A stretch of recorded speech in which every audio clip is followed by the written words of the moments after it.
It was one of those cozy evenings I used to love. Candles flickering, the smell of roasted garlic in the air, and that quiet comfort of sharing dinner with someone who once felt like home. But that night, something about Thomas's smile made my stomach tighten. "You know, Izzy," he said, swirling his wine like he'd just discovered the meaning of life, "I've been reading some fascinating stuff lately. About freedom in love." Freedom in love. I remember laughing softly and saying, "Sounds like a TED Talk waiting to go wrong." I was joking, but part of me already knew something real was about to unravel. He laughed too, a little too loudly, a little too proud of himself. "No, seriously," he said, leaning in. "These psychologists say monogamy is outdated, that we hold each other back." I froze mid-bite. The same man who once wrote me love letters about forever was now quoting strangers on the internet about evolving. I looked at him, steady and sharp. "And let me guess," I said. "This revelation came after one of your late nights with your new coworkers?" My voice was calm, but my pulse wasn't. He sighed dramatically, like I was the one ruining the moment. "Why do you always assume the worst, Izzy? I'm just saying, maybe we've evolved past jealousy." That word, evolved, hit me like a slap. I smiled, but inside, I felt something cold spreading through me. He wasn't exploring new ideas. He was building excuses. I didn't say it out loud then, but I knew it. This was the start of something I'd have to finish on my own terms. After that dinner, his words wouldn't leave me alone. They followed me as I washed the dishes, as I folded laundry, even as I tried to sleep beside him. Freedom in love. He said it so casually, like it was wisdom instead of warning. I kept replaying the moment in my mind, his smirk, the certainty in his tone, the ease with which he dismantled everything we'd built. He made it sound like love was a cage, and I was the one keeping him locked inside. Funny thing was, he didn't seem to notice the door had always been open. The next morning, he kissed my cheek before leaving for work, like nothing had changed.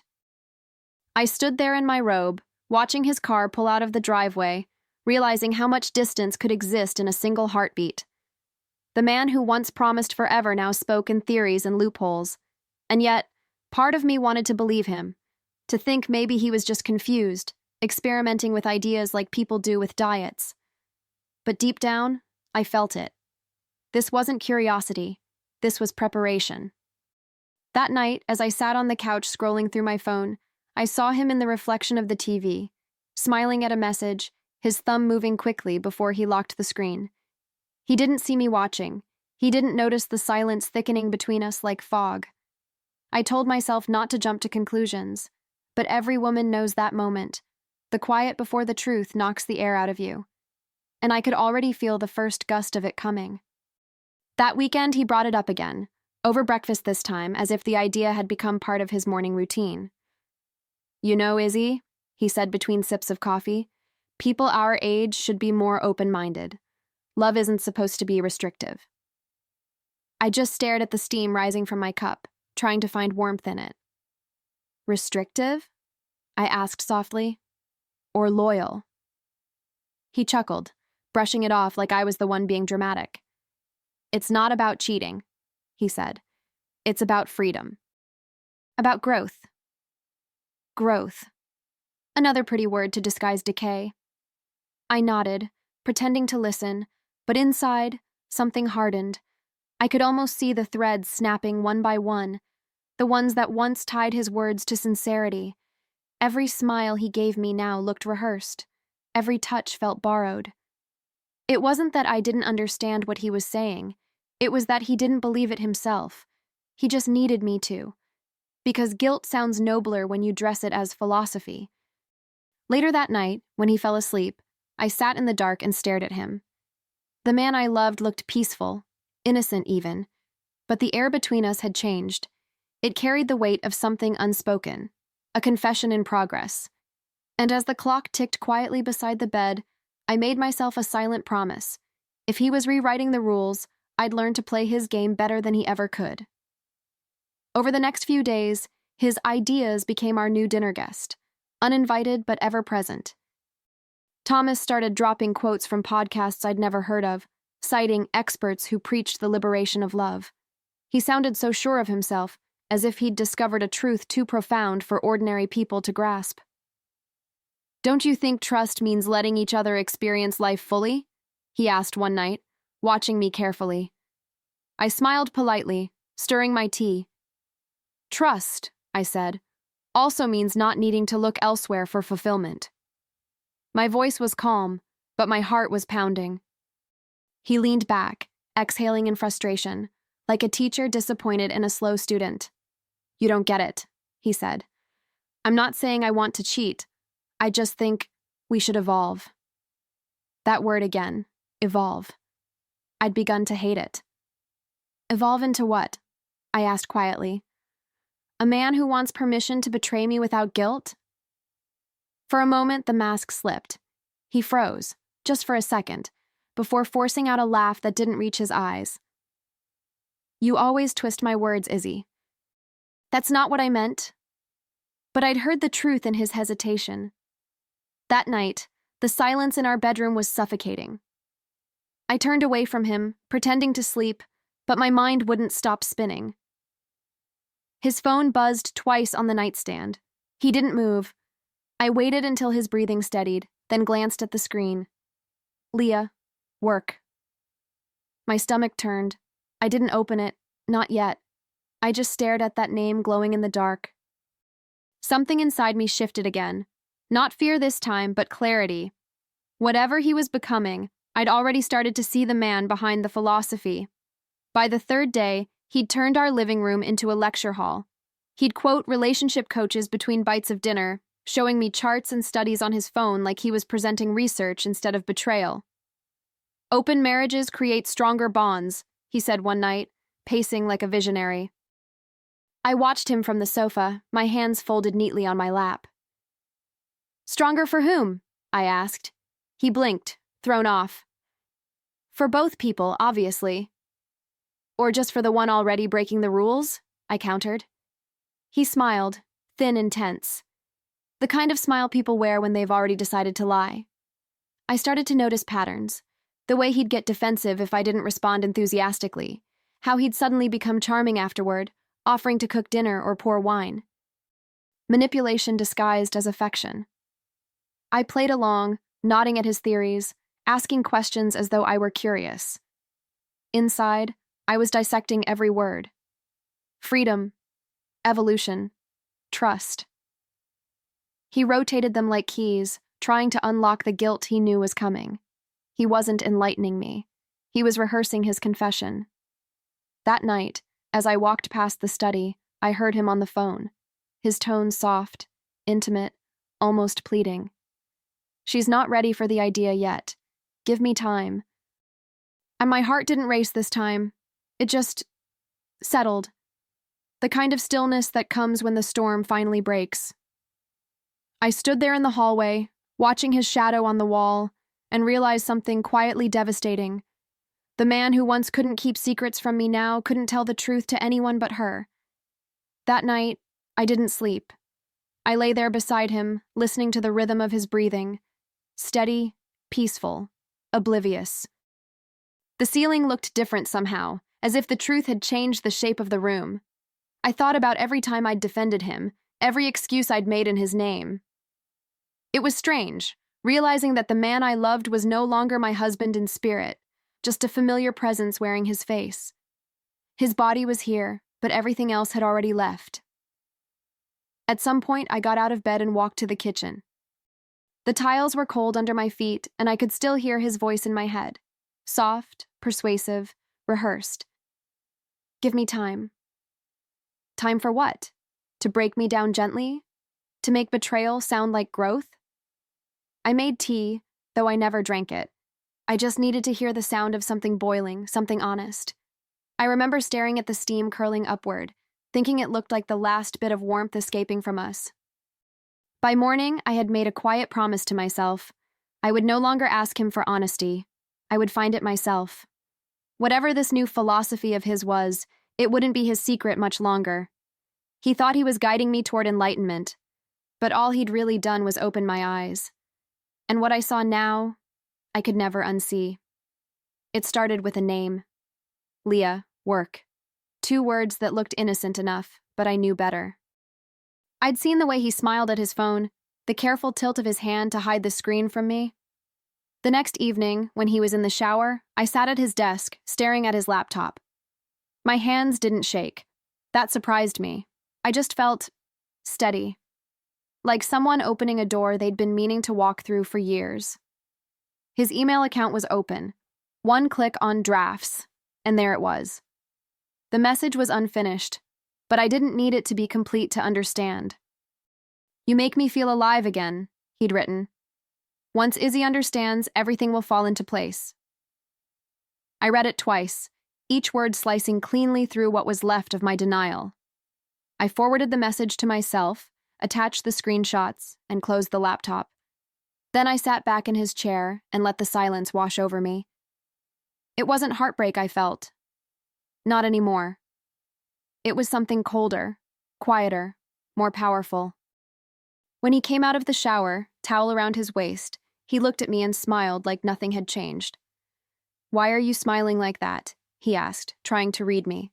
I met his gaze, steady and calm. "Just thinking how lucky I am," I said softly, "to be married to such an enlightened man."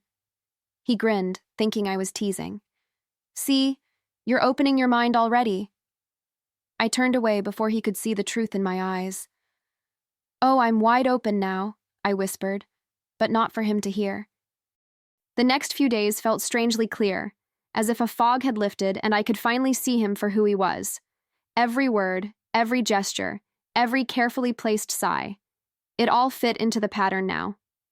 He was still performing, still quoting his so-called philosophers of love, still pretending to guide me toward freedom. But I was done being his student. I watched him like one studies a story already spoiled by the ending. He didn't notice, of course. He thought I was softening. In truth, I was sharpening. I started noticing how he'd check his phone the moment I left the room, how he'd smile at incoming messages that I wasn't supposed to see. He became clumsy with his lies, tripping over timelines and excuses. Once, he mentioned a team dinner, but came home smelling like perfume that wasn't mine, a floral scent too delicate for restaurant air.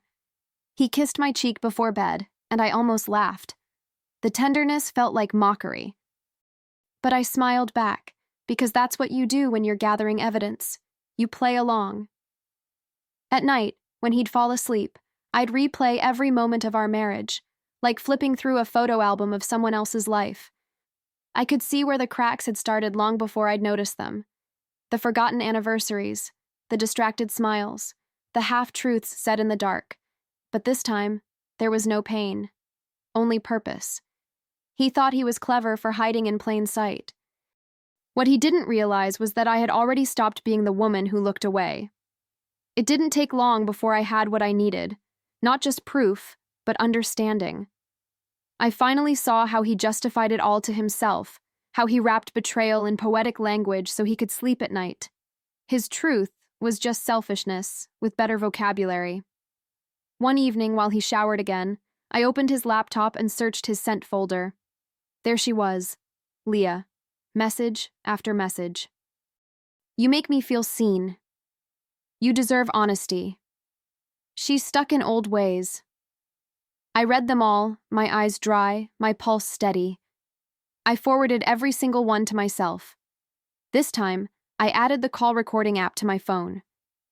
When he came out of the bathroom, humming like a man without consequence, I smiled. "You seem happy tonight," he said, towel around his shoulders.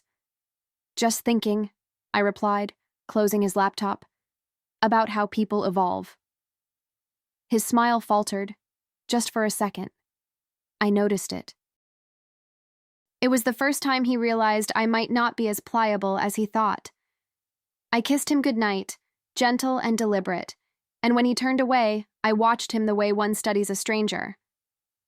That night, as I lay awake beside him, I realized something I hadn't before. I wasn't the broken one here. He was. He needed validation, worship, applause. I just needed truth. And now that I had it, I also had power. What he called freedom, I was about to redefine in ways he'd never imagine. I didn't know it then, but I was already setting the stage.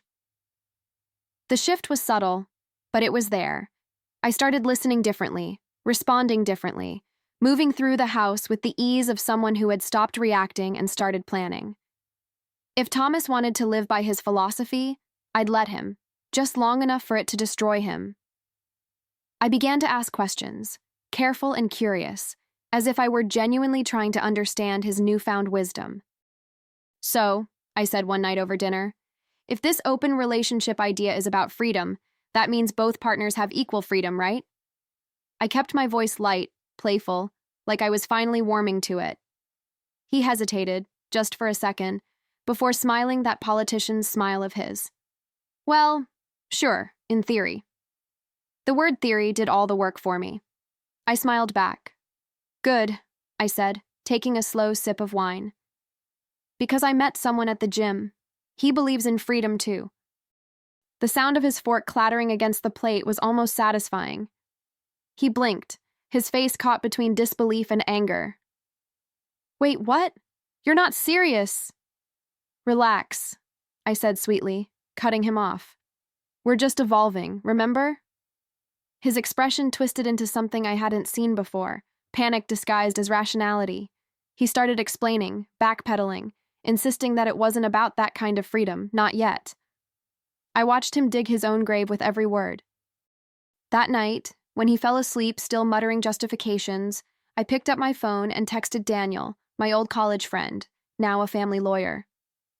"We should catch up soon," I wrote. My hands didn't shake this time. I wasn't the woman being blindsided anymore. I was the one writing the next chapter. The next morning, I woke up before him, something I rarely did. The sunlight spilled across the sheets, and for the first time in months, I felt steady. There's a strange peace that comes with knowing the truth. It strips away fear, leaves only focus. While he showered, I opened my laptop and began what I knew would be a long week of quiet preparation. I gathered account details, changed passwords, redirected statements. By the time the coffee finished brewing, half of our finances were out of his reach. Freedom, I thought, had its own kind of poetry. That evening, I kept up the act. Over dinner, I brought up the topic again, just enough to keep him comfortable. "So, tell me," I said, cutting my steak slowly, "how do couples in these open arrangements handle jealousy?" His face lit up. He thought I was finally buying it. "It's about trust," he said. "Communication, boundaries." I nodded, smiling, and reached across the table to touch his hand. "That sounds beautiful," I whispered. He didn't see the flicker of irony in my eyes. He was too busy feeling validated. Later that night, after he'd fallen asleep, I sat at the edge of the bed and opened my phone. The fake email account I'd created that afternoon was ready. A few messages later, I had an appointment set with Leah. She thought I was a potential client interested in her company's marketing services. It was almost poetic. She'd stepped into my life uninvited, and now I was walking straight into hers. As I turned off the light, I couldn't help but smile. He wanted honesty. I was about to give him the most transparent lesson of his life. By the end of the week, my plan was flawless. Thomas still strutted around, certain he was the enlightened one, while I let him think I was catching up. Every conversation became a performance. I'd smile at his theories, nod at his contradictions, even feign guilt for my supposed old-fashioned mindset. He mistook my silence for surrender. It was almost endearing. How much arrogance can blind a man? When he talked about emotional transparency, I nearly laughed. Transparency was exactly what he was about to get. My meeting with Leah was set for Friday night at a sleek restaurant downtown. She confirmed with enthusiasm, her tone polite, professional, unaware. I imagined her rehearsing her smile in the mirror, the same one she used when she stole what wasn't hers. I wanted her to feel seen, the way I had felt when I read her name on his screen. But I didn't want to fight. I wanted clarity. Truth deserves an audience, and I'd chosen the perfect stage. That afternoon, I told Thomas I'd be meeting a business contact for dinner and that he was welcome to join later. He agreed instantly, eager to seem supportive. I kissed him on the cheek before leaving, letting him believe the lie. Driving there, I felt oddly calm, not nervous, not vengeful, just ready. Betrayal had taught me something he'd never understand. Power isn't about rage, it's about timing, and mine was perfect. The restaurant was everything I'd hoped for. Elegant, quiet, full of polite laughter and soft music. It was the kind of place where people pretended everything in their lives was perfect. Fitting, I thought, as I arrived early and took my seat.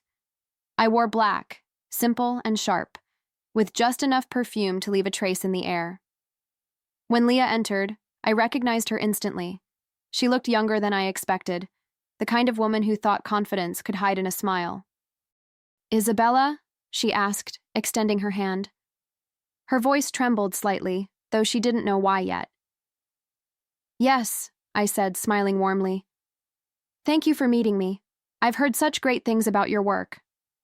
She relaxed a little, clearly flattered. We ordered wine, and as the first glass arrived, she began her rehearsed pitch about branding and communication. I nodded, pretending to listen, studying every flicker of her expression. She was good at pretending. They both were. Halfway through her sentence, my phone buzzed. I glanced down. A message from Thomas. "On my way. Can't wait to meet your mystery client." I couldn't help but smile. Timing, I thought again, really is everything. 10 minutes later, I saw him walk in. He scanned the room, expecting a stranger, not a reckoning. When his eyes landed on us, the color drained from his face. Leah's voice faltered, confusion washing over her.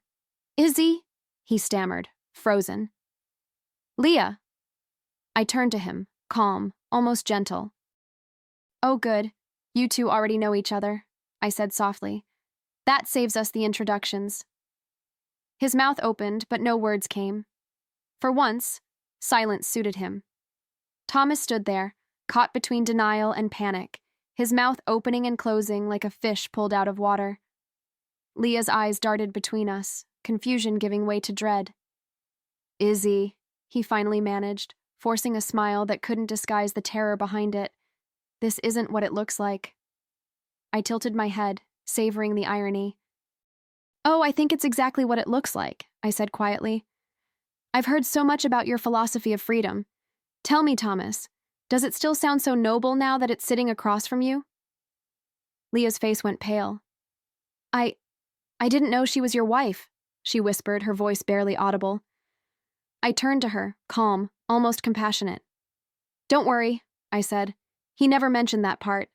Philosophers rarely mention reality." The room around us had gone silent. The clinking of glasses, the low music, even the air itself seemed to pause. I placed my phone on the table, the screen glowing softly, and pressed play. His voice filled the space, low, intimate, unmistakable. "She's not ready for the idea yet. Give me time." Thomas's hand shot out toward the phone, but I stopped him with a look. "Freedom," I said softly, "comes with consequences, remember?" His face crumpled as the recording ended. Around us, people pretended not to listen, but every pair of eyes was on him. I picked up my glass, took a slow sip of wine, and set it down beside my wedding ring. "You wanted transparency, Thomas. I hope you enjoy how it feels." He sat there, speechless, the weight of exposure finally pressing down on him. I could see it in his posture, the slump of a man who had built his ego on deception and just watched it collapse in public. Leah couldn't meet my eyes. She looked like she wanted to disappear, and I almost felt sorry for her. Almost. I stood slowly, smoothing my dress, and looked at Thomas one last time. "Enjoy your freedom," I said softly. "It comes with an eviction notice and frozen accounts." His mouth opened, but I didn't wait for the excuses. I'd heard enough philosophies to last a lifetime. I left the bill on the table, beside the ring he once swore symbolized eternity. It glimmered faintly under the restaurant lights, the last trace of a promise that had long since died. As I walked toward the door, I could feel the stares following me, a mixture of pity and admiration. But I didn't care about any of them. My heels clicked against the marble floor in steady rhythm, each step a quiet declaration. I was free. Not the kind of freedom he preached about, but the kind that comes from reclaiming your own narrative. Outside, the night air was cool against my skin, sharp with the scent of rain. I took a deep breath, feeling lighter than I had in years. For the first time, I wasn't the one being explained to, corrected, or diminished. I was the lesson, and somewhere behind me, Thomas was finally learning what real evolution looked like. Not theories, not blog posts, but consequence. Months later, freedom looked nothing like I thought it would. It didn't come wrapped in grand gestures or dramatic reinventions. It arrived quietly, like sunlight slipping through the blinds on a Sunday morning. I found myself in a little cafe downtown one afternoon, the kind with scratched wooden tables and the smell of fresh pastries in the air. Daniel sat across from me, smiling that calm lawyer smile of his, the one that always made me feel like the world wasn't such a terrible place. "You look lighter," he said, stirring his coffee. I laughed. "That's because I am. I finally dropped about 180 pounds of dead weight." He chuckled, raising an eyebrow. "So, still into those open relationship philosophies?" I smirked, swirling the foam on top of my latte. "Absolutely," I said. "My heart's open, to peace, success, and people who don't quote blog posts to justify cheating."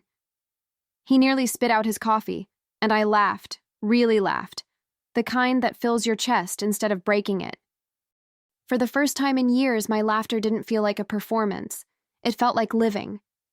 As I sat there, sunlight catching the rim of my cup, I realized something Thomas never did. Freedom isn't about doing whatever you want. It's about not needing permission to be yourself. It's about breathing without waiting for someone else to tell you it's okay. And for the first time in my adult life, I didn't just understand that. I embodied it. Healing wasn't dramatic. It didn't come in a single moment of revelation or some cinematic montage. It came in small, ordinary ways. The first night I slept through without dreaming of confrontation. The morning I woke up and didn't check my phone out of habit. The day I finally moved his things out without feeling anger. I stopped asking why. I stopped replaying every conversation, trying to pinpoint the exact second love turned into calculation. I simply released it. It's strange how peaceful it feels when you stop fighting for someone who never fought for you. Daniel and I started seeing each other more often. Dinners, long walks, simple company. He never tried to fix me or fill the silence. He just existed beside me, steady and kind. Once, as we walked by the river, he said, "You know, Izzy, you're the calmest storm I've ever met." I smiled, understanding what he meant. I wasn't angry anymore, just clear. Betrayal hadn't broken me, it had refined me.